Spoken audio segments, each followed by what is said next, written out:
When it comes to retirement accounts, there's an easy choice, and I'm going to explain in this video exactly why the Roth is the one you're looking for. And I'm also going to break down the Roth versus the traditional. Now, regardless of where you are in life, you have to start investing. The earlier that you can invest because of the compounding interest can make a game-changing difference literally for the rest of your life, possibly even your kids or your grandkids' life, just because you made the choice to go ahead and invest. And of course, my choice is the Roth. Now, when you look at a Roth, it is taxed. You put after tax dollars in, which means that you actually pay your taxes up front for a Roth. The money that goes into an account is already taxed. So that is right, guys. You are making after tax contributions, which of course, on the flip side of that with the traditional, if you're putting money into a traditional IRA, you are going to pay taxes down the road.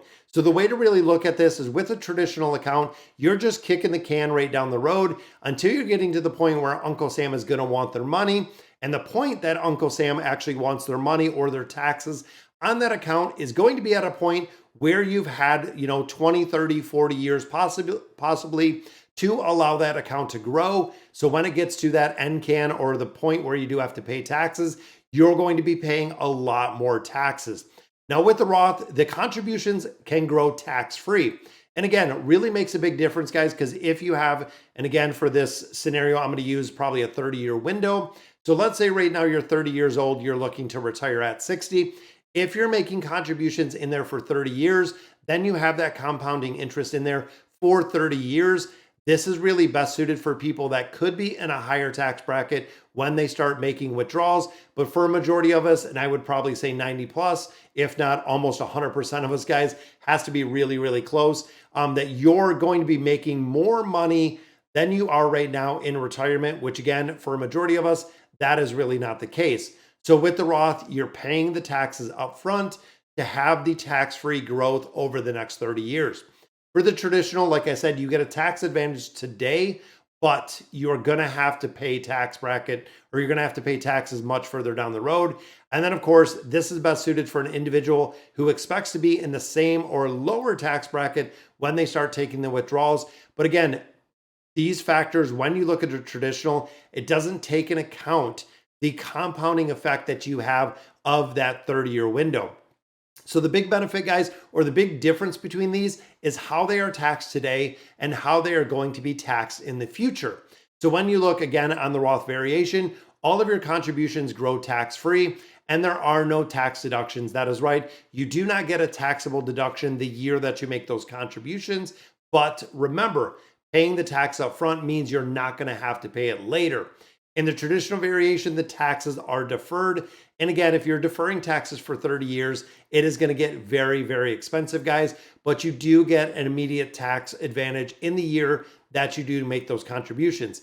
And that, again, is really the biggest difference between these. So on the Roth variation, the contributions are after tax dollars. Now, the max contribution for this year in 23 is $6,500 with that $1,000 catch up if you are over the age of 50. And then, of course, that is increasing in 2024. Now, the contributions can be earned under a certain income level. So definitely check with your tax advisor if you can make contributions into a Roth or traditional IRA. And of course, contribution ages, there are no restrictions for both of them. But again, on the flip side, when we look at the traditional, these are pre-taxed dollars that are going into the traditional IRA. Contributions do remain the same at that $6,500, $7,500 if you're over the age of 50, and anyone with income can contribute to an IRA, but again, into that IRA, the traditional IRA. But again, I believe there are phase out limits at this point. And then of course, the big part of this that is huge, which is really the game changer when it comes to withdrawals. So let's fast forward down that 30 years. If you're looking to take the money out before 59 and a half or after 5 years, it does have to stay in that Roth 5 years, or there could be a penalty. You can take out the money. It is 100% tax-free. That is right, guys. When you go in there and you withdraw the money from the Roth, you do not have to pay taxes. The reason being, you already paid the taxes. You paid the taxes when the money was earned, when it went into a Roth. Now, the big thing with this, guys, is your RMD or your required distributions. Out of a Roth, you do not have to do required distributions. There is no requirement because, again, you've already paid the taxes, making this the ideal choice to go ahead and invest in. If you can do a Roth 401k, if you can do Roth IRAs, always put your money in a Roth. And again, a lot of people kind of go back and forth with this, but my personal opinion and my preference is putting it into a Roth. But again, on the flip side, same exact thing with when it comes to the traditional, penalty free, but could be taxed as income as 59.5. So you actually have to pay taxes when you take the money out. Then when you take your RMDs or your mandatory distribution starting at age 73, you have to pay taxes on the growth. So again, when you think big picture, and this is really the thing to keep in mind, is when you think of a Roth versus a traditional and you think of big picture, this is really again, kind of the big thing is, let's say during the course of that 30 years, you put $200,000 in there. Your Roth put $200,000 in there. It grew to $400,000. Now that is tax-free. So you have that $400,000 tax-free that you're putting in there. With the exact same scenario with the traditional, you put $200,000 in there. It grew to $400,000.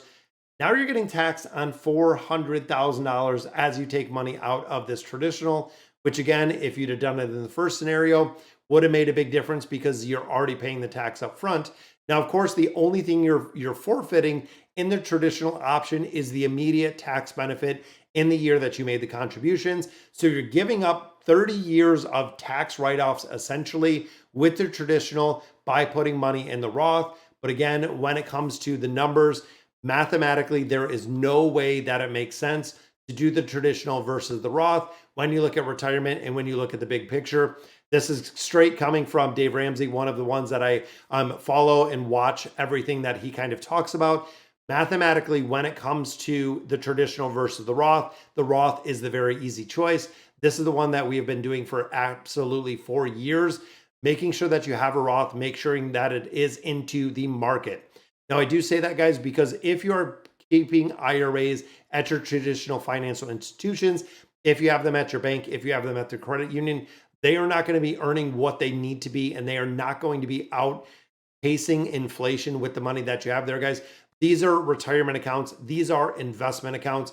Roth IRAs, traditional IRAs, even the 401ks, they are investment accounts, guys. You have to treat them as such, meaning that, again, in my opinion, they have to be invested in the market. You cannot leave them earning the 0.3%, which most financial institutions offer when you're putting money into the Roth and the traditional. They need to be invested in the market. My biggest advice for that, guys, I have a link right down below for M1 Finance. You can open a Roth, you can do a traditional, do the Roth option, put money in there. This is how I educate and I talk to a lot of the younger individuals that I do see in my professional career, sitting down, ensuring that they have contributions into a 401k. If they don't offer it, having contributions into a Roth IRA, making a game-changing difference for the rest of their life. And I know if I ever see them again, they are going to come back and they're going to thank me for the investment advice that we gave. All right, guys, so that'll do it for today's video. Let me know in the comments what you guys think. And as always, thank you guys for watching.